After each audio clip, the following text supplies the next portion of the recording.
자, 오늘 우리는 로마서 6장 12절부터 16절을 본문으로 죄의 종과 의의 종이라는 제목을 가지고 함께 말씀을 나누도록 그렇게 하겠습니다. 우리는 지난주에 우리의 이제 옛사람이 죽음으로써 죄로부터 우리가 해방되었다라는 그 사실과 또 옛사람이 근데 이제 죽은 것으로만 끝난 것이 아니라 예수님과 연합해서 부활해서 이제 완전히 새로운 피조물이 되었다라는 사실을 지난주에 우리가 확인을 했습니다. 그래서 그것을 확인한 우리가 지난주에 이제 세 가지 이야기를 함께 나눴었거든요. 이제 어떤 얘기들을 나눴었을까요? 첫 번째로 나눴던 이야기가 무엇이었습니까? 그렇습니다. 옛사람과 새사람의 정체를 우리가 정확하게 이해하자라고 말씀을 드렸는데요. 그러니까 왜 이걸 정확하게 이해를 해야 되는가 하면 사람들이 우리 안에 몸의 구조를 모르는 그리스도인들이 거의 대부분이라고 하면 안 되겠지만 굉장히 많습니다. 그래서 정확하게 알아야 죄로부터 승리를 할 수 있기 때문에 이걸 정확하게 알자라고 말씀을 드린 것이죠. 그래서 옛사람이라는 것의 정체는 무엇인가 하면 죄와 하나 되어 있었던 영을 말하는 것이라고 우리가 말씀을 드렸었죠. 근데 그 영은 죄와 우리가 분리가 되는 순간 죽었습니다. 옛사람은 우리 안에 존재하지 않습니다. 이제 죽은 것이고요. 그러나 예수님과 그 죽었던 그 영은 예수님과 연합해서 다시 부활함으로 그것이 이제 완전히 새로운 이제 피조물로 부활하게 되었죠. 그래서 그것이 새 사람이라고 그랬었죠. 그래서 우리가 이것에 대한 개념을 정확하게 이해하자. 그래서 이것을 알아야 우리가 죄를 이길 수 있고 극복을 해낼 수 있다라는 얘기를 첫 번째로 우리 함께 나눴었습니다. 자, 그런가 하면 두 번째로 나눴던 이야기는 무엇이었을까요? 그렇습니다. 죄로부터 해방되었다는 사실을 우리가 알자라고 말씀을 드렸는데요. 하나님께서는 우리의 그 죄의 몸을 멸하시려고, 즉 죄의 몸이라는 것은 죄에 익숙해져 있는 우리의 몸의 체계를 무너뜨리시려고 우리를 죄로부터 이제 분리시키셔서 해방시키셨다고 말씀을 드렸습니다. 그래서 우리는 이제 죄의 영향을 받으며 살지 않는 그런 자격을 갖추게 되었다라고 이제 말씀을 드렸었죠. 그래서 이제는 과거에는 죄와 하나 되어 있었을 때는 믿고 싶어도 잘 믿어지지 않았었는데 이제는 믿으려고 하면 믿을 수가 있게 되었다라는 말씀을 드렸었죠. 그런데 이것을 한 사람만, 두 사람만 이렇게 믿는 것으로 만족할 것이 아니라 우리 모든 사람들이 다 같이 믿어야 된다. 왜냐하면 죄는 전염될 수 있기 때문에 모든 사람들이 다 믿어야 된다라는 얘기를 두 번째로 나눴습니다. 자, 그런가 하면 마지막 세 번째로 나눴던 이야기는 무엇이었을까요? 그렇습니다. 하나님과 우리가 함께 살고 있다는 사실을 우리가 인식을 하면서 살자라고 말씀을 드렸는데요.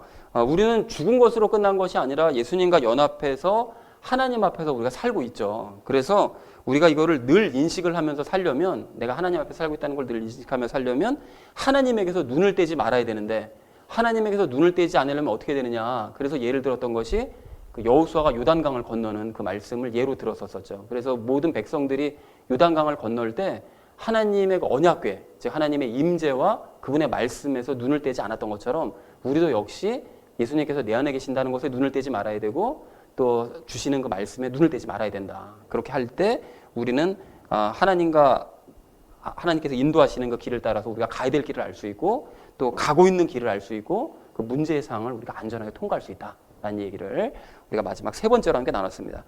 사랑하는 우리 나눔 있는 교회 성도님들 모두는 이 세 가지 사항들을 여러분 분명히 이해하시고 또한 실천하셔서 날마다 죄를 이기시고 또 생명의 새로움 속에서 기쁨으로 걸어가시는 저와 여러분 되어지시기를 다시 한번 주님의 이름으로 간절히 축원을 드립니다. 자, 지난주에 우리가 이렇게 죄로부터 해방이 되었고 또 예수님과 연합해서 새로운 삶을 살 수 있게 됐다는 사실을 우리가 확인을 했다면 오늘 바울은 이제 그렇게 된 우리가 적극적으로 죄에게는 순종하지 말고 하나님께 적극적으로 순종을 해서 의의 열매들을 좀 많이 맺어야 된다. 이제 이런 얘기를 하고 있는데요. 이제 구체적으로 어떤 말을 하는지 좀 우리가 한 절씩 보도록 하겠습니다. 그래서 먼저 여러분 12절 말씀을 다시 보니까요. 일단 바울은 죄가 우리의 죽을 몸 안에서 굴림을 하고 있다고 얘기를 합니다. 근데 여러분 이게 무슨 소리입니까? 죄가 우리의 죽을 몸 안에서 굴림한다. 근데 여러분 우리가 아시는 것처럼 죄는 우리의 영과 하나 되어 있다가 분리된 이후로 어디로 갔다고 그랬죠? 몸으로 갔다, 육신으로 갔다고 그랬죠. 그래서 육신 안에 있는데 그곳에서 죄는 여전히 자신이 이제 왕인 것처럼 과거 이제 영을 지배했던 것처럼 자신이 왕이냐 육신을 통제하고 지배하고 이제 군림하려고 한다라는 그 뜻으로 얘기를 한 것입니다. 자, 그런데 그럴 때 우리는 그 죄가 그렇게 군림하도록 육신 안에서 군림하도록 내버려두면 안 되고 죄가 하자는 대로 순종하지 말아야 된다라고 바울이 이제 12절에서 강조를 하더라는 것이죠. 그리고 이어진 이제 13절 말씀도 보니까요. 바울은 죄가 우리의 몸을 그 불의의 도구, 즉 의롭지 못한 도구로 사용하도록 내버려두지 말라고 강조를 합니다. 대신 어떻게 하라고 얘기합니까? 너희가 죽은 자들로부터 살아난 자로서, 즉 영이 죽었다가 부활해서 새로운 창조물이 된 자로서 이제 새로운 피조물 된 너희의 그 영을 하나님께 드려라. 그래서 너희의 몸을 하나님께서 주장을 하셔서 의의 도구, 즉 믿음의 도구로 사용하실 수 있도록 하나님께 너희를 이제 드려야 된다라고 권면을 하더라는 것이죠. 자, 그런데 그렇게 하는 것이 과연 가능할까? 이제까지 죄가 하자고 그러는 대로 우리가 따라왔던 그런 삶을 살았던 우리가 정말 하나님께 그걸 드리기만 하면 하나님께서 우리를 사용하셔서 정말 육신을 그렇게 조정하시는 일이 가능할까라고 의심하는 사람에게 바울이 14절에서 용기를 줍니다. 뭐라고 용기를 주죠? 죄는 너희를 지배하지 못한다 라고 아주 명백하게 얘기함으로써 용기를 주더라는 거예요. 그러니까 즉 지난주 이 7절 말씀처럼 우리는 죄로부터 해방이 되었기 때문에 또 죄가 우리를 오늘 14절 말씀처럼 지배를 하지 못한다라는 것이죠. 그리고 이것을 좀 더 구체적으로 설명을 하자면 우리는 이제 죄를 지으면 과거에는 어떻게 됐었죠? 그 죄를 율법이 자꾸 들춰냈죠. 이게 죄다. 너 어떻게 할래? 너 이제 죽었어. 자꾸 이렇게 죄를 들춰내던 그 율법 아래에 지금 살고 있는 것이 아니라 지난 5장에서 나눴던 것처럼 이제는 죄를 지으면 그 죄를 당연히 용서해 주시고 더 많은 새로운 기회를 부어주시는 하나님의 은혜 아래 우리가 살고 있기 때문에 그러니까 죄는 그러한 하나님의 은혜에 막혀서 더 이상 율법을 이용해서 우리를 좌지우지할 수도 없고 우리를 지배하려고 할 수도 없다라고 아주 분명하게 바울이 얘기를 하더라는 것입니다. 우리는 죄로부터 자유해졌다는 거예요. 자, 그리고 바울은 우리가 이렇게 죄의 지배를 이제 받을 수도 없지만 15절 말씀처럼 고의적으로 죄를 지어서도 안 된다라고 얘기를 하는데요. 이제 지난 2절, 그러니까 6장 2절에서도 얘기를 했던 것처럼 하나님의 은혜를 체험하겠다고 일부러 막 죄를 짓는 일을 해서는 그리스도인들이 당연히 안 된다. 그리고 또 믿는 자라면 그렇게 할 수도 없다라고 이제 얘기를 하는 것입니다. 뭐 당연한 얘기겠죠. 그리고 바울이 이제 마지막 16절에서 우리가 누구에게 순종하느냐에 따라서 그것을 종이 된다라고 그렇게 얘기를 하는데요. 그러니까 죄에게 순종하는 사람은 죄에게 종이 되어서 결국은 사망할 수밖에 없고 또 하나님께 순종하는 사람은 하나님의 종이 되어서 의로운 사람, 즉 하나님께서 옳다 하시는 사람이 될 수밖에 없다라고 얘기를 합니다. 자, 그런데 여기서 한 가지 조심하실 점이 있는데요. 16절에서 이 죄의 종이라는 것은 구원을 이미 받은 사람이 그 죄에게 자기 자신을 자꾸 내주어 가지고 그래서 구원이 취소돼서 죽을 수도 있다라는 그런 의미로 얘기하는 것이 당연히 아니고요. 그러니까 죄에게 종이 되어서 살아가는 사람은 애초에 구원을 받지 못한 사람이라는 것이죠. 이제 그런 사람은 계속해서 죄와 율법 아래에서 그리고 살아가다가 결국 이제 죽음에 이를 수밖에 없다라는 그런 뜻이라는 것입니다. 그러나 이와는 달리 구원을 받은 사람은 죄의 종으로 살지 않고 하나님께 그 순종의 종이 되어서 날마다 살아가게 되므로 그래서 하나님께서 옳다 하시는 그런 모습으로 모양으로 점점 자라가게 된다라고 얘기를 했다라는 것이 오늘 우리가 함께 나눌 본문 말씀 전체의 내용입니다. 자, 여러분 오늘 본문 말씀을 이렇게 쭉 보셔서 아시겠지만 그렇게 내용이 어렵지는 않죠. 우리가 그동안 나눠왔던 이야기들도 이 원리들을 잘 이해하고 가신다면 그렇게 본문 말씀이 어렵지는 않습니다. 그런데 우리가 이제 오늘 이 본문 말씀을 전체적으로 좀 정리를 해보시면서 좀 중요한 원리를 좀 발견하실 필요가 있는데요. 정리를 해보자면 이렇습니다. 우리는 이제 죄로부터 해방이 되었기 때문에 그래서 죄가 우리를 지배하지는 못하지만 우리 몸에 남아있는 죄는 여전히 자신의 권리를 주장하면서 우리의 육신을, 몸을 장악해 보려고 자꾸 시도를 한다. 자, 그러나 또 한편으로 우리는 예수님과 연합해서 새로운 창조물이 된 사람이기 때문에 믿음과 능력의 삶을 살아갈 조건을 또한 갖추고 있다. 한편으로는 죄가 육신을 지배하려고 그러지만 다른 한편으로는 예수님의 능력을 바랄 수 있는, 믿음을 바랄 수 있는 능력을 가지고 있다는 거죠. 그렇기 때문에 우리는 죄가 이끄는 대로의 삶을 살 수도 있고 또 예수님께서 이끄시는 대로의 삶을 살 수도 있다. 그래서 이렇게 우리는 일평생 동안 이중적인 구조의 삶을 살 수밖에 없는데 그래서 우리가 어떤 것을 선택하느냐에 따라서 우리의 삶은 완전히 달라질 수 있다. 죄의 종으로서 그냥 힘없이 살아가느냐 아니면 하나님의 종으로서 변화된 삶을 살아가느냐 완전히 다른 삶을 살 수 있다. 이것이 이제 오늘 본문에서 발견해야 될 중요한 원리라는 것입니다. 자, 그러니까 우리는 혼과 육이 이끄는 죄에 익숙한 삶을 거부하고 이제는 믿음에 익숙해지는 삶, 즉 새로운 피조물이 된 영이 이끄는 대로 새로운 삶을 날마다 살아가자라는 것이 이제 오늘 본문에서 말씀하고자 하시는 내용이라는 것입니다. 여러분 이해가 되셨나요? 그러니까 둘 중에 선택권이 우리에게 있지만 늘 하나님의 것을 선택해서 바른 삶을 살아가자. 이것이 이제 핵심 요지라는 것이죠. 그래서 이러한 원리를 우리가 발견하셨다면 오늘 우리가 이 원리에 대해서 좀 더 구체적으로 함께 좀 살펴보고요. 그리고 또한 구체적으로 우리가 어떤 삶을 살아야 되는지 좀 뒷부분에서 함께 이야기를 나누도록 그렇게 하겠습니다. 자, 그래서 삶의 두 가지 선택권을 가지고 있는 우리가 오늘 첫 번째로 먼저 나눌 이야기는 우리의 몸은 이중적인 구조를 가지고 있음을 분명하게 알자라는 것입니다. 그래서 여러분 이 얘기에 대해서 좀 오늘 좀 앞부분에 초반에 좀 집중을 좀 하셨으면 좋겠는데요. 여러분 지난주 7절에서 우리가 그 죽은 자는 죄로부터 해방되었다고 말씀하셨잖아요. 그리고 오늘 14절에서는 죄가 우리를 지배하지 못한다라고 분명히 말씀하십니다. 자, 그런데 우리가 이제까지 그 배워왔었던 또 알아왔었던 영과 죄와 관련된 이런 영적인 원리를 잘 이해하지 못하는 상태에서 이렇게 7절하고 14절과 같은 이런 말씀들만 딱 뽑아서 보면 마치 우리가 죄로부터 완전하게 자유하게 되어서 죄의 영향을 전혀 안 받으면서 살 수 있고 그래서 죄를 전혀 짓지 않으면서 살 수 있다는 의미로 자칫 잘못하면 오해를 하실 수가 있다는 거예요. 죄로부터 해방되었고 죄에 우리가 영향받지 않는다. 뭐 이렇게 말씀하시니까요. 근데 오늘 12절 말씀을 보시면 뭐라고 말씀하시죠?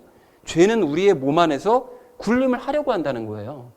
즉 그러니까 죄에게서 해방되었고 죄에게 지배를 받지도 않는 우리이지만 그럼에도 불구하고 우리는 죄에게 영향을 또 받을 수 있다라는 것입니다. 그러면 질문이 생기잖아요. 그럼 뭐가 많은 얘기냐는 거예요. 도대체 죄로부터 해방되고 죄에게 지배를 받지 않는 것이 그럼 맞는 얘기냐? 아니면 죄에게 뭐 영향받아가지고 그러면 죄를 지을 수도 있다는 얘기냐? 도대체 무슨 말이 맞는 거냐? 그러면 7절과 14절 말씀은 잘못됐다는 얘기냐? 뭐냐? 이게 헷갈리실 수 있다는 거예요. 그래서 이게 뒤죽박죽인 것 같은 이 말씀들을 좀 명확하게 정리를 이 시간 좀 하셨으면 좋겠는데요. 우리가 이 말씀들을 정확하게 이해를 하시려면 답이 있는데요. 육신과 영을 구분하셔서 이해하시면 답이 탁 한눈에 보입니다. 육신과 영을 별도로 얘기하신 것이다 라는 것을 우리가 이해해야 된다는 거예요. 즉 우리는 죄로부터 해방된 것이 맞습니다. 그리고 죄의 지배를 받지 않을 수, 이제 죄의 지배를 더 이상 받지 않는 것도 이제 맞는데 그것은 영이 그렇다는 거예요. 영이. 우리의 영이, 우리 안에 있는 영이 죄의 지배를 받지도 않고 죄의 영향을 받지도 않는다라는 그런 말씀이시라는 거죠. 그래서 다시 말해서 영은 죄와 이제 분리가 되었기 때문에 죄로부터 해방이 되었고 더 이상 죄의 지배를 받지도 않는다라는 것입니다. 그러나 영으로부터 떨어져 나온 죄는 이제 어디 안에 거한다고요? 우리 육신 안에 거하죠. 육신 안에 거하기 때문에 그 죄는 여러분 12절 말씀을 자세하게 보십시오. 12절 말씀 자세히 보시면 그 죄는 어디에서 군림한다고 얘기하시죠? 죽을 몸 안에서 군림하려고 한대요. 죽을 몸 안에서. 그러니까 즉 다시 말해서 죄는 우리의 육신만 주관할 수 있고 육신 안에서만 영향을 끼칠 수 있다라는 것입니다. 자, 그러니까 구별이 되시죠? 그러니까 어디에 영향을 미친다는 것이고 어디에는 영향을 못 미친다는 것인지를 영과 몸을 분리해서 생각하면 영과 육신을 분리해서 생각하면 분명하게 답이 보인다라는 것입니다. 명확하게 보인다는 거죠. 근데 그렇다고 해서 우리가 안심할 수만은 없는데요. 이게 왜 그런 건가 하면 내 육신이 영의 명령을 듣지 않고 죄의 명령을 들어서 자꾸 죄된 열매를 맺고 죄된 활동을 자꾸 하면 그러면 결국은 다른 사람들이 나를 봤을 때는 그냥 피상적으로 나의 모습을 봤을 때는 결국 누가 죄를 저지르는 것처럼 보이는 거죠. 내가 짓는 것처럼 결국 보이는 것이기 때문에 그래서 이게 우리가 안심하면 안 된다는 것입니다. 그래서 하나님께서도 그런 모습을 안 보이게 하시기 위해서 우리의 영의 명령을 자꾸 육신이 받아서 의의 열매를 자꾸 맺을 수 있도록 우리를 인도해 가신다라는 것이죠. 자, 그래서 오늘 12절 말씀을 이렇게 다시 보니까 이제 뭐라고 말씀하시는가 봤더니 그렇게 죄가 몸 안에서 군림하지 못하게 해라. 그리고 몸이 죄에게 순종하지 못하게 해라. 이제 그렇게 그래서 말씀을 하시더라는 것입니다. 왜냐하면 죄의 열매를 자꾸 육신이 어쨌든 죄의 명령을 받아 자꾸 죄의 열매를 맺는 것은 옳은 모습이 아니니까 그렇게 하지 못하도록 해라 라고 말씀하시더라는 거예요. 그리고 13절에서는 영이 예수님과 너희가 하나 되어서 이제 부활한 몸이 되었으니까 이제 새로운 피조물 된 그 영을 하나님께 드려라. 그 새로운 피조물 된 영을 하나님께 드려서 하나님께서 그 영을 통해서 내 육신을 의의 도구로 사용하시도록 자꾸 내어드려야 된다라고 말씀을 하시더라는 것입니다.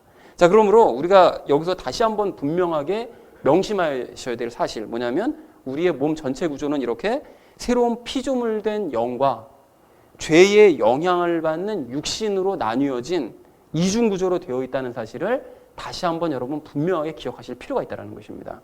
자, 그래서 우리의 육신이 죄의 명령을 따라서 옛 습관대로 살아가면 죄의 명령을 받아서 그냥 이게 편하니까 그냥 이대로 살아갈래라고 살아가면 우리의 육신은 죄의 도구가 되어서 죄의 열매들을 막 맺는 것이고 반대로 우리의 육신이 새로운 피조물 된 영의 명령을 받아서 살면 우리의 육신은 이제 하나님의 의의 도구로 쓰여서 의의 열매를 맺는 그런 모습을 서로 상반된 모습을 보여줄 수 있게 된다는 것이죠. 그래서 우리가 살다 보면 이럴 때 있잖아요. 뭐 어느 때는 이게 정말 스스로 막 굉장히 거룩한 사람이 된 것 같은 막 느낌이 들면서 막 하늘의 천사와 같이 야 진짜 천사들이 이런 마음일 거야 막 이런 마음으로 살아갈 때가 있는데 바로 다음 날은 나 자신이 아주 타락하기 이를 데 없는 아주 사탄마귀가 따로 없는 것만 같은 그런 느낌이 느껴지는 이유가 바로 여기 있다는 거예요. 그렇게 되는 이유가 잘못된 것이 아니고요. 그런 현상이 잘못된 것이 아니고 내가 구원을 못 받아서 그런 것도 아니고 우리의 몸이 이렇게 이중적인 구조를 가지고 있기 때문에 그래서 우리의 육신이 새롭게 된 영의 명령에 순종하느냐 죄의 명령에 순종하느냐에 따라서 우리의 모습이 이렇게 극과 극의 모습이 서로 다른 모습이 나타날 수밖에 없다. 그래서 이런 현상이 설명될 수 있다라고 우리가 이해를 하셔야 된다는 것입니다. 여러분 이해들이 되셨죠? 자, 그래서 결국 우리의 문제는 이 죄에 익숙해져 있는, 그러니까 변화되려고 하지 않는 그 육신이 참 이게 문제입니다. 그래서 이것이 깊은 곳으로부터 올라오는 그런 새로운 피조물된 영의 명령을 거부하고 컬핏하면 자기에게 익숙한 죄의 명령들을 자꾸 받아가지고 행동을 하기 때문에 이것이 이제 문제가 된다는 거예요. 우리가 하고 싶지 않은데도 자꾸 엉뚱한 행동을 하고 죄된 행동을 하는 이것이 자꾸 이 죄의 명령을 받아서 행동하기 때문에 문제라는 것이죠. 그래서 가령 예를 들자면 여러분 내 앞을 가로막는 그 요단강이라는 그런 큰 문제를 우리가 만나게 되면 그 내 안에 있는 영은 하나님께서 그 문제를 해결해 주실 것을 믿어요. 내 영은 믿는다는 것이죠. 그래서 하나님께서 함께 하심을 믿어라 라고 육신에게 명령해요. 그리고 또 말씀을 보고 실천하는 일에만 열심을 내라. 왜냐하면 하나님의 명령을 듣고 그게 될 걸 믿으니까 육신에게 명령하는 거예요. 그리고 예수님의 믿음을 너는 구해라. 걱정하지 말고 구하기만 해라. 이렇게 명령을 내리는데 죄에 익숙해져 있는 우리의 육신은 그 명령을 들으려고 하지를 않습니다. 그렇게 해봤자 안 될 것 같은 거예요. 안 믿어지는 거예요. 그래서 대신 자기에게 익숙한 죄의 음성에 자꾸 귀를 기울입니다. 그러니까 정확하게 말씀드리자면 죄의 음성이 아니라 죄에게 익숙해진 혼의 음성인데 이것의 혼에 대해서는 제가 나중에 따로 설명을 드리도록 하겠습니다. 이제 얘기하면 좀 헷갈리실 수 있기 때문에 오늘은 이제 죄의 음성이라고 이제 설명을 드리겠습니다. 그래서 죄는 뭐라고 얘기합니까? 야, 하나님께서 이러한 사소한 문제에 너와 함께 해주시겠어? 이런 사소한 문제는 거들떠보지도 않으신다고. 그리고 이러한 상황 중에 너가 지금 말씀이나 보고 있겠다고. 야, 그리고 이 문제를 지금 해결하는 거하고 이 말씀 실천하는 것이 무슨 상관이 있다고 너가 지금 말씀을 실천하겠다니 얼빠진 짓을 하고 있어. 지금 이게 급한 문제가 아니잖아 지금. 그리고 네가 예수님 믿음 구한다고 그래서 예수님께서 믿음 주실 것 같아? 이제까지 구해봤는데 구한 적 있어? 받은 적 있어? 너 구해도 안 된다니까. 이제까지 된 적이 없었잖아. 이런 식의 유혹의 말들에 자꾸 귀를 기울이게 된다는 거예요. 육신이. 그게 익숙하니까. 근데 사실 이런 말들은 과거 내가 죄와 하나 되어 있었을 때는 그게 다 맞는 말이에요. 죄가 하는 말들이 다 맞는 말입니다. 그때는 내가 하나님께서는 그 죄와 하나 되어 있던 나를 원수로 생각하고 계셨었기 때문에 사소한 문제에 당연히 함께 해주지 않으셨습니다. 그리고 내가 말씀을 보고 실천해봤자 아무 의미가 없었어요. 왜냐하면 그건 그냥 거칠에 불과한 것이지 하나님의 마음으로 읽는 것이 아니기 때문에 아무 의미가 없었다는 거예요. 그리고 예수님의 믿음은 가질 수도 없는 상황이었습니다. 왜냐하면 구원받지도 못한 상태니까 예수님의 믿음을 구해봤자 받을 수가 없었잖아요. 그러니까 그때 같았으면 죄와 하나 되어 있었던 상태였다면 죄가 했던 바로 그 말들이 모두가 다 맞는 말이 맞아요. 그러나 이제 우리는 죄와 분리가 되었고 예수님과 이제 하나가 되었기 때문에 우리가 구원받은 것이 맞다면 예수님과 하나 된 것이 맞기 때문에 이제 그 모든 일들은 다 가능하게 되었다라는 것입니다. 그런데 이러한 사실을 대부분의 그리스도인들이 모르고 있기 때문에 죄가 그 사이를 틈타서 그리스도인들을 자꾸 속이는 거예요. 이걸 모르고 있기 때문에. 그래서 즉 자기와 하나 되어 있었기 때문에 과거에 안 됐었던 일을 싹 그 이유를 숨겨버리고서는 안 됐었다는 그 사실만 자꾸 부각을 시키면서 너 해봤자 안 돼. 말씀 읽어봤자 안 된다니까. 너 구해봤자 안 된다니까. 믿어도 안 된다니까. 자꾸 이렇게 거짓말을 한다는 것이죠. 근데 간혹 이런 죄의 유혹을 이제 거부하는 사람들도 있긴 있거든요. 그게 아닐 거야 라고 거부하는 사람들도 있는데 그럼 죄가 또 다른 방법으로 유혹을 합니다. 야, 그러면 네가 해봐. 하나님께서 너와 함께 하신다며. 엄목사가 맨날 그러잖아. 너 하나님께서 너와 함께 하신다고. 자, 그러니까 그럼 문제를 네가 어떻게 해결할지를 고민하고 계획해서 최선을 다해서 한번 노력을 해봐. 그러면 하나님께서 네 정성 보시고 너 도와주실 거야. 하늘은 스스로 돕는 자를 돕는다며. 그러니까 네가 한번 열심히 한번 노력해봐. 이런 식으로 또 다르게 유혹을 한다는 거예요. 그러면 이 말의 대부분이 다 걸려 넘어지거든요. 하늘은 스스로 돕는 자를 돕는 게 아니죠. 그건 사람이 만들어낸 명언이고 하나님께서는 스스로 돕는 자를 안 도와주십니다. 자기 혼자 스스로 열심히 노력한 사람 안 도와주세요. 그러니까 여기에 대부분이 다 걸려 넘어지거든요. 그래서 열심히 머리 싸매고 계획해서 문제를 해결하기 위해 막 노력을 해요. 근데 그렇게 노력하면 또 실패할 수밖에 없죠. 왜 그러냐면 내 힘으로 하는 거니까요. 그러면 그때 죄가 와서 또 속삭입니다. 커버 안에 안 될 거라 그랬지. 그러니까 문제는 원래 해결이 안 되게 돼 있다니까. 그리고 네 정성도 많이 부족해서 야 하나님께서 너 그 정도 정성 가지고 도와주시겠니? 더 열심히 노력해서도 하나님께서 들어주실까 말까 했었는데 그렇게 해서 하나님께서 도와주실 리가 없지. 이렇게 해서 행위에만 자꾸 몰두하게 한다는 거예요. 그래서 결국은 행위에만 자꾸 그냥 몰두해서 행위를 하다가 지쳐서 결국에는 포기하게 만들더라는 것입니다. 아 이거 문제는 내 앞에 나타나도 그냥 무기력하게 그냥 가만히 있어야 되는 것이로구나. 이런 식으로 된다는 것입니다. 아무것도 하지 말고 말씀 보는 것도 구하는 것도 아무것도 하지 말아야겠다. 이렇게 되더라는 거예요. 그래서 여러분 이것이 바로 죄의 굴림에 빠져서 죄에게 순종해서 육신을 불의의 도구로 내어준 결과라는 것입니다. 그 익숙한 대로 자꾸 흘러가니까 결국은 그렇게 될 수밖에 없다는 거예요. 그러면 우리에게는 아무런 대책이 없는 것이냐? 여러분 절대 그렇지 않습니다. 그래서 우리가 두 번째 사실을 반드시 아셔야 되는데요. 그래서 삶의 두 가지 선택권을 가지고 있는 우리가 오늘 두 번째로 함께 나눌 이야기는 죄는 우리를 지배하지 못한다라는 사실을 분명하게 알자라는 것입니다. 여러분 방금 죄가 어떤 식으로 우리에게 틈을 타서 우리에게 거짓말을 하고 우리를 실패하게 하고 그래서 몸을 지배하려고 하는지에 대해서 제가 잠깐 예를 들어서 말씀을 드렸는데요. 그런 의미에서 오늘 우리가 14절 말씀을 여러분 확실하게 좀 기억하실 필요가 있습니다. 뭐라고 되어 있죠? 죄는 우리의 영을 지배하지 못한답니다. 죄는 우리의 영만큼은 건드리지를 못한다는 거예요. 여러분 그래서 지난주에도 나눴던 것처럼 우리는 죄와 분리가 되었죠. 그리고 우리의 영은 죄로부터 이제 해방이 되었기 때문에 죄는 우리의 영을 뭐 어떻게 해볼 수가 없는 거예요. 영의 의지를 가지고 어떤 일을 하면 건드려 보지를 못한다는 거예요. 그래서 우리가 이 사실을 분명하게 인식하고서 죄가 유혹을 할 때 의지를 가지고 낱낱이 그 모든 죄의 음성을 다 거부를 해버리면 죄는 그 상황을 어떻게 해보지를 못한다라는 것입니다. 좀 얘가 좀 다소 이상할지는 모르겠지만 그 30년 전만 해도 이제 길거리에서 그 경찰들이 그 불신검문을 많이 했었거든요. 요즘은 그 경찰들이 길거리 다니는 것도 잘 안 보이는데 불신검문 잘 안 하잖아요. 근데 30년 전만 해도 그걸 많이 했었습니다. 그래서 그때는 경찰들이 와가지고 뭐 길을 막고서 신분 좀 보여달라, 가방 좀 열어봐라, 뭐 이렇게 하면 그냥 가방 열어 보이고 그냥 신분증 내주고 막 이런 일이 종종 있었습니다. 그러니까 물론 경찰들은 그 치안을 유지하는 그런 일을 맡은 사람들이기 때문에 수상한 사람들을 보면 그런 요구를 할 수 있겠죠. 그렇지만 반대로 요구를 받는 입장에서는 그러한 경찰들의 요구에 대해 거부권을 행사할 수 있습니다. 그래서 그 사람들이 신분증을 요구해도 나 안 보여주겠다 그러면 안 보여줘도 돼요. 그리고 가방 열어봐라. 미쳤습니까? 나 안 보여줄 겁니다. 이렇게 하면 안 보여줘도 된다는 거예요. 이제 그럴 때 경찰들이 그런 사람을 강제로 연행을 하거나 어떤 무력을 사용하는 일은 절대로 할 수 없다는 것입니다. 그렇게 하면 그 경찰이 불법을 저지르는 일이 되는 거죠. 근데 또 이런 얘기 들었다고 그래서 그럼 면허증도 안 제시해도 되는 거 아니야? 이렇게 하시면 안 돼. 면허증은 반드시 제시해야 됩니다. 그건 의무가 있습니다.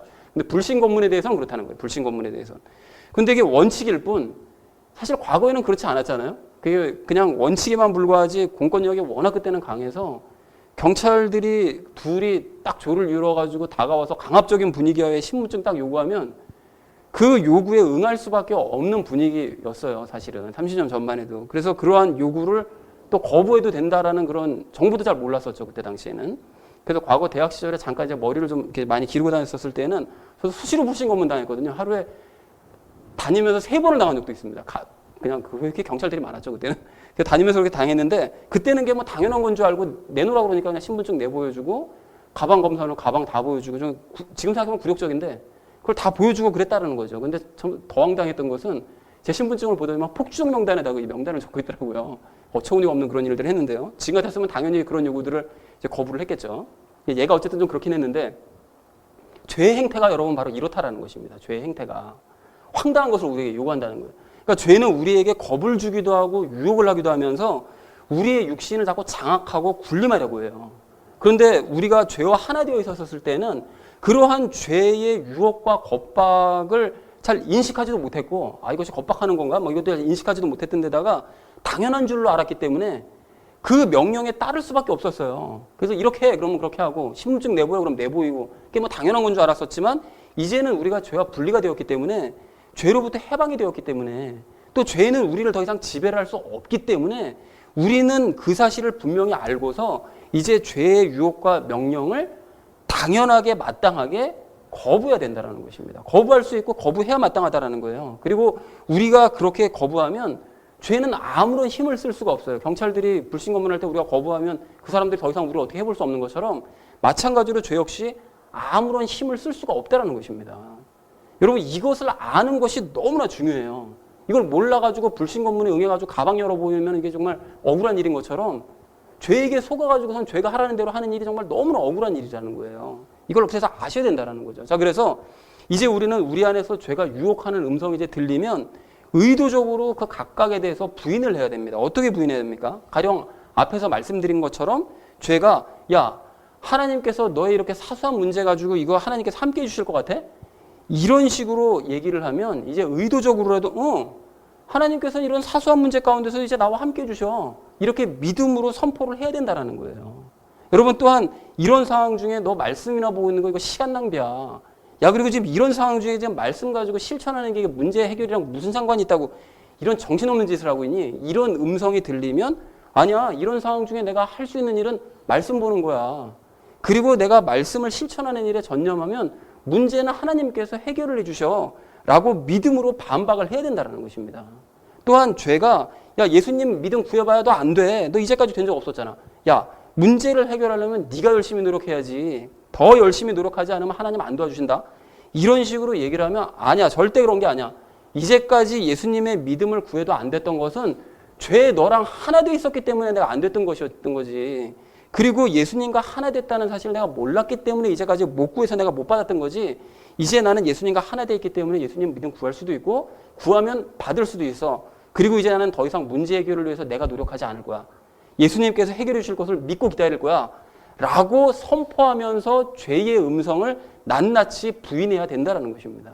여러분 그렇게 하시면 그 믿음 앞에서 죄는 더 이상 우리를 어찌 해볼 수가 없어요. 그 믿음 앞에서 힘을 쓸 수가 없습니다.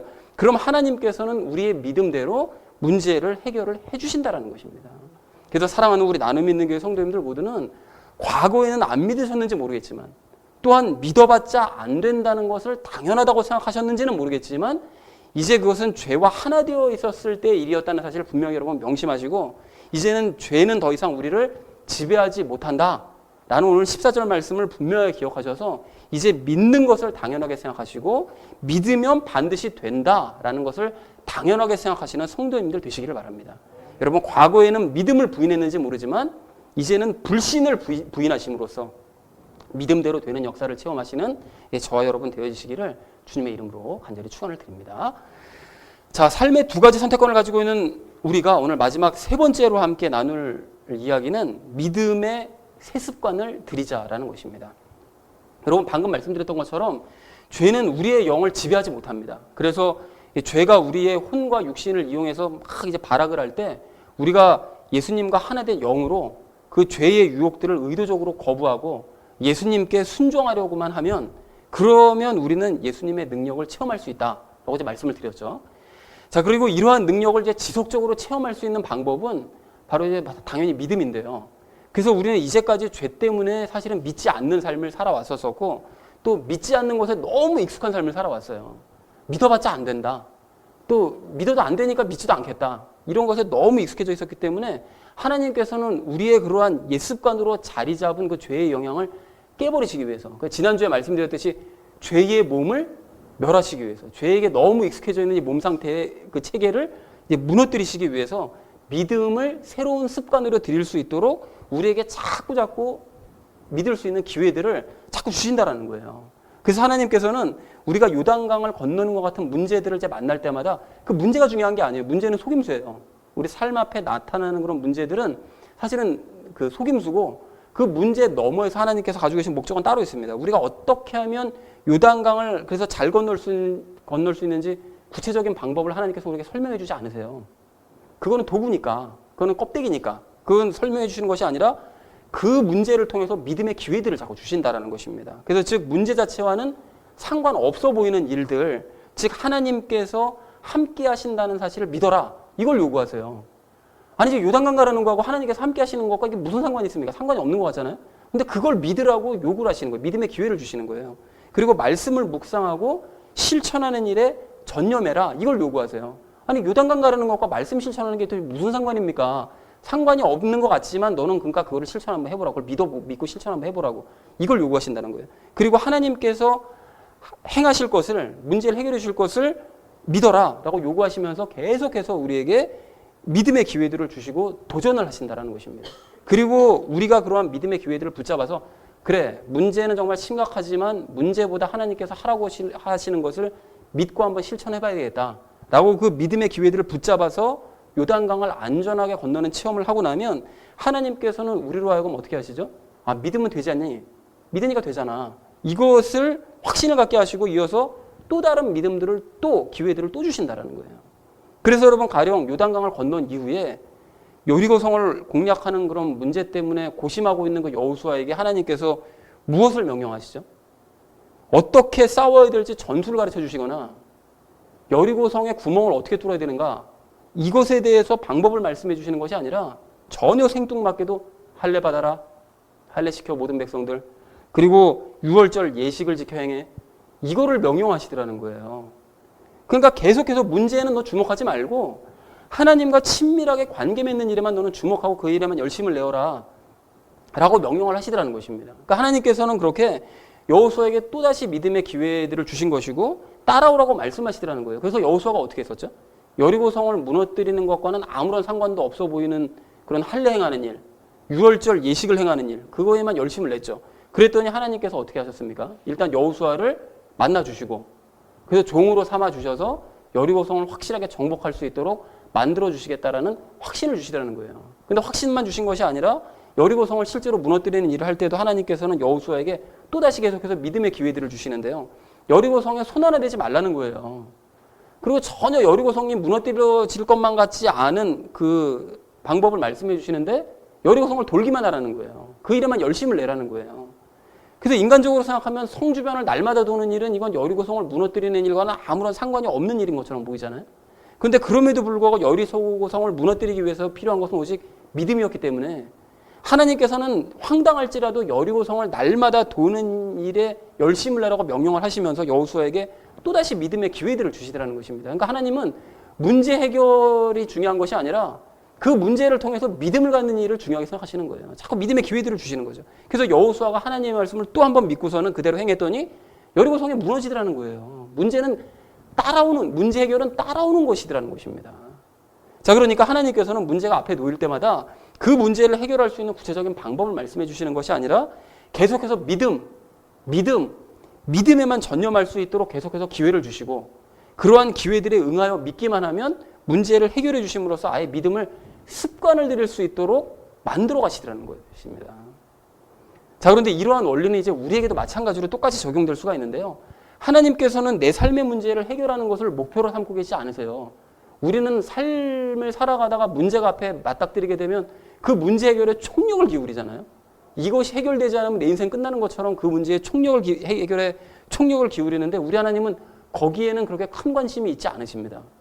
대신 우리 하나님께서는 그 문제를 목표로 삼는 것이 해결을 목표로 삼으시는 것이 아니라 도구로 삼으셔서 우리에게 믿음의 기회들을 주시는 거예요. 그래서 우리가 믿음을 아예 습관으로 드리는 것을 목표로 삼고 계신다는 것입니다. 그게 목표인 거예요. 그게 너가 아예 그냥 매 순간마다 믿음 갖는 것이 나의 목표다. 그것을 목표로 삼으시는 거죠. 그래서 전쟁을 앞둔 여호수아에게 할례와 유월절 예식을 요구하시고 여리고성을 돌기만 하라고 명령하셨던 것처럼 하나님께서는 우리에게도 삶의 문제와는 별 해결과는 상관도 없어 보이는 그런 일들을 계속해서 우리에게 요구하시면서 믿음의 기회들을 계속해서 주신다는 거예요. 그래서 가령 삶의 문제 때문에 우리가 힘들어할지라도 어떻게 말씀하시죠? 예배에 계속 참석해라 요구하시는 거예요. 그리고 삶의 문제 때문에 힘들어 죽겠는데 매일 말씀 묵상하라고 요구하시고 말씀대로 살라고 요구하시더라는 거예요. 그러면 우리 안에 있는 죄는 아주 난리가 나죠. 지금 내가 예배 참석하게 생겼습니까? 당장 굶어 죽게 생겼는데 말씀 보고 있게 생겼습니까? 말씀 실천하는 것과 지금 내 경제적인 문제하고 무슨 상관이 있죠? 죄는 아주 안에서 막 난리가 납니다. 근데 그러한 것들이 내 삶의 문제 해결과는 아무런 상관이 없어 보이지만 사실은 그것이 하나님께서 주시는 믿음의 기회들인 거죠. 그래서 하나님께서 선택권을 주시는 거예요. 너 어떤 거 선택할래? 죄가 그렇게 막 들끓어가지고서는 막 요구하는 대로 그러면 네가 문제 해결하려고 열심히 나가서 활동을 한번 해볼래? 아니면 내가 얘기하는 방법대로 한번 해서 문제 해결 저절로 한번 해결되는 거 눈으로 한번 볼래? 선택권 주신다는 거예요. 그래서 우리가 여호수아처럼 문제를 맡겨놓고서는 믿는 일들에만 전념하면, 하나님께서 우리에게 하라시는 일들에만 전념하면 하나님께서는 그 문제 가볍게 해결해 주신다는 것입니다. 그리고 또한 그런 일들을 지속적으로 계속 체험하게 하심으로 말미암아 믿음이 아예 습관이 되도록 만들어 가신다라는 것입니다. 그것이 우리를 향한 하나님의 목표라는 것이죠. 그래서 사랑하는 우리 나눔 믿는 교회 성도님들 모두는 삶의 문제와는 상관없이 하나님께서 우리에게 요구하시는 것들, 즉 예배에 참석하는 일들이나 말씀을 읽고 실천하는 일들이나 예수님을 날마다 인식하면서 그분께 말씀드리는 일 등과 같은 일에 여러분 전념하시기 바랍니다. 문제를 앞에 둔 상태에서, 그렇게 문제를 앞에 둔 상태에서 믿음이 없으면 이런 것들이 도무지 행할 수 없는 그런 일들이잖아요. 그렇게 믿음이 없으면 행할 수 없는 그 일들을 여러분 꾸준하게 행하셔서 믿음을 습관으로 들여가시기 바랍니다. 문제는 부차적인 일입니다. 믿음 훈련이 우선이라는 거예요. 그렇게 하셔서 모든 문제들을 다 해결받으시고 여호수아처럼 늘 승리를 체험하시는 저와 여러분 되어지시기를 주님의 이름으로 간절히 축원을 드립니다. 자, 이제 한 가지 이야기만 더 하고 말씀을 마치려고 하는데요. 이제 말씀을 정리하면서 제가 좀 죄송하지만 한 가지 숙제를 좀 내드리려고 합니다.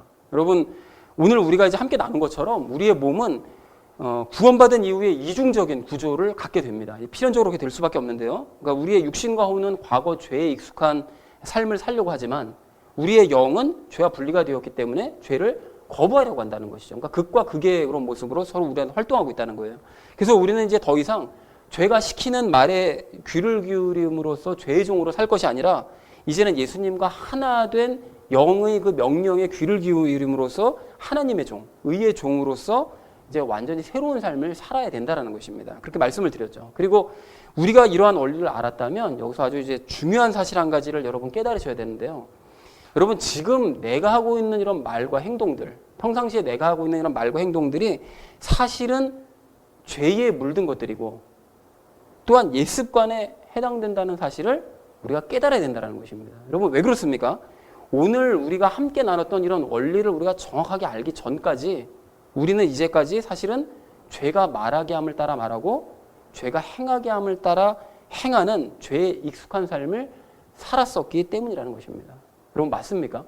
여러분, 정말 이게 인정하기 싫지만 이것이 맞다면, 이것이 맞다고 우리가 동의를 한다면 여러분, 이제부터 우리는 현재 하고 있는 나의 말들 사실 대부분이 과거 죄에 익숙한 옛 습관에 따른 말들이라는 사실을 여러분 기억하시고 이제 가급적이면 말을 삼가해야 합니다. 여러분, 우리가 그 구약성경 말씀을 보시면 종종 입을 가린다는 표현이 있어요. 입을 가린다. 부끄러움에 입을 가린다. 하나님의 그 거룩하심 앞에서 부끄러움에 입을 가린다. 할 말이 없는 거예요.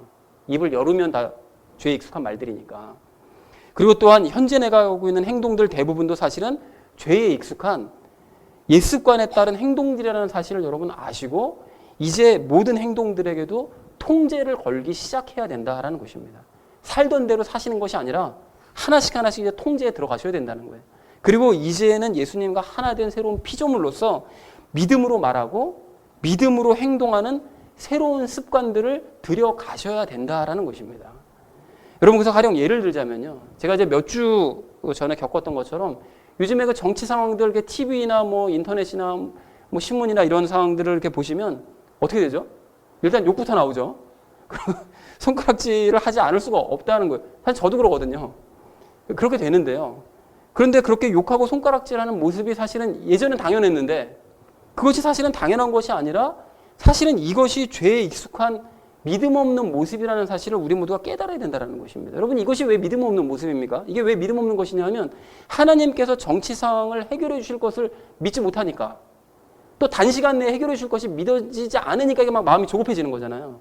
이제 그러다 보니까 인간적인 감정에 휩쓸려서 막 욕을 하고 손가락질을 하는 것이기 때문에 그렇다라는 것입니다. 그럼 어떻게 해야 되는 거죠? 욕을 하는 대신에 하나님께서 해결해 주실 것을 믿고 맡기면서 하나님께 상황을 보고하시면 됩니다. 현 상황을 보고하는 것이 우리나라 정치 상황과는 아무런 상관관계가 없을 것 같지만 그것이 바로 하나님께서 주시는 믿음의 기회라는 거예요. 그리고 또한 손가락질을 하는 대신 그 손가락질하던 그 손가락을 성경으로 가져가서 성경을 펼치셔서 현재 이런 정치 상황, 우리나라 상황과 유사한 상황이 어디에 있는가 찾아보셔야 됩니다. 그래서 하나님께서 그 문제를 어떻게 해결하셨나?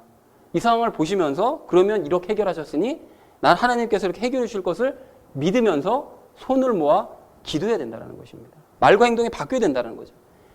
이 말씀을 제가 안 드리려고 그랬는데 가족 문제도 마찬가지입니다. 자식이든 부모든 형제자매든 내 눈에 문제가 보이는 가족이 있으면 어떻게 합니까? 잔소리하고 그 사람 비난하죠. 오늘 아침에도 아들에게 잔소리했는데요. 그래서 제가 이 말을 해야 되나 말아야 되나 참 갈등하고 고민하다가 지금 이 얘기를 하는 건데 양심에 걸러서 얘기를 해야 되겠습니다. 그러니까 사실은 사실대로 말해야 되니까요. 심지어는 그래서 내 말을 듣게 하려고 막 작전을 꾸미기도 해요. 때로는. 그런데 그러한 모습이 바로 죄에 익숙한 믿음 없는 모습이라는 거예요. 하나님께서 해결해 주실 것을 믿지 못하기 때문에 자꾸 내가 잔소리하고 비난하고 작전까지 꾸민다라는 것이죠. 그럼 이제 어떻게 됩니까? 잔소리하고 비난하는 대신 하나님께서 저 사람을 바르게 잡아주실 것을 믿으면서 하나님께 말씀부터 드려야 됩니다. 그것이 믿음의 기회예요. 주시는 믿음의 기회라는 거죠. 그리고 작전을 꾸미는 대신 하나님께서 저 사람을 고쳐주실 것을 믿고 그리고 나 자신이 시험에 들지 않고 평안해질 것을 믿으면서 더욱더 기도에 힘써야 된다라는 것입니다. 이렇게 말씀드리고 나면 또 이제 앞으로 또 이제 계속 거봐 하나님께 기도부터 하라고 이렇게 또 이제 저를 손가락 질까봐 살짝 겁이 나는데 어쨌든 그래야 된다는 이게 원칙이라는 거예요, 여러분. 그리고 우리가 미래를 걱정하는 모습도 사실 마찬가지인데요. 우리는 우리의 미래를 낙관적으로 보는 경우가 사실은 거의 없습니다. 우리의 미래가 왠지 최악의 미래가 될 것이라고 생각하고 또 그래서 걱정하고 염려하면서 그래서 어떻게 하죠? 열심히 계획 세우죠. 그리고 열심히 노력을 합니다. 그러나 사실은 그것이 죄에 익숙해져 있는 모습이에요. 하나님께서 나의 미래를 책임져 주실 것을 믿지 못하기 때문에 걱정하면서 계획 세우고 내 힘으로 자꾸 노력하려고 한다는 것이죠. 여러분 그럼 어떻게 해야 됩니까? 이미 말씀드린 바와 같습니다. 하나님께서 함께 하심을 매 순간 믿고 또 말씀을 묵상하고 실천하는 일에만 우리가 열심을 내고 그리고 하나님께서 내 미래를 책임져 주실 것을 예수님의 믿음을 구해서 믿으면 된다는 것입니다. 그것이 믿음의 기회를 주시는 거라는 거예요.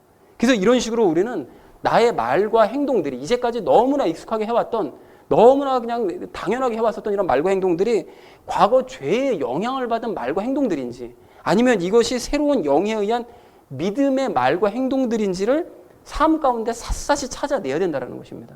그리고 그러한 죄의 영향을 받은 말과 행동들을 발견을 할 때마다 이제 하나씩 믿음의 말과 행동으로 바꾸어 가야 된다는 것입니다. 자, 그런데 이렇게 말씀을 드리면 자칫 율법적으로 또 이게 받아들이셔가지고 막 그냥 내 행동에만 주목하고 막 이렇게 하실까봐 제가 좀 더 정확하게 말씀을 드리자면 우리는 하나님께 죄의 영향을 받은 나의 말과 행동들이 어떤 것이 있는지를 보여달라고 요청해야 됩니다. 매 순간 이 말이 맞나요?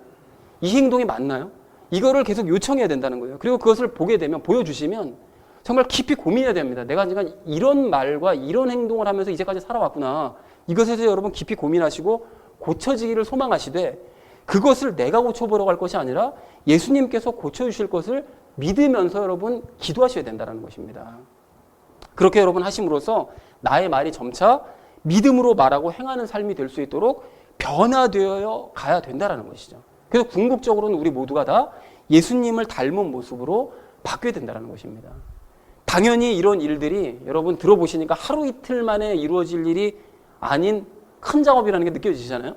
맞습니다, 여러분. 이게 하루 이틀에 될 일이 아닙니다. 우리가 이 일만 해도 일평생이 걸릴지도 몰라요.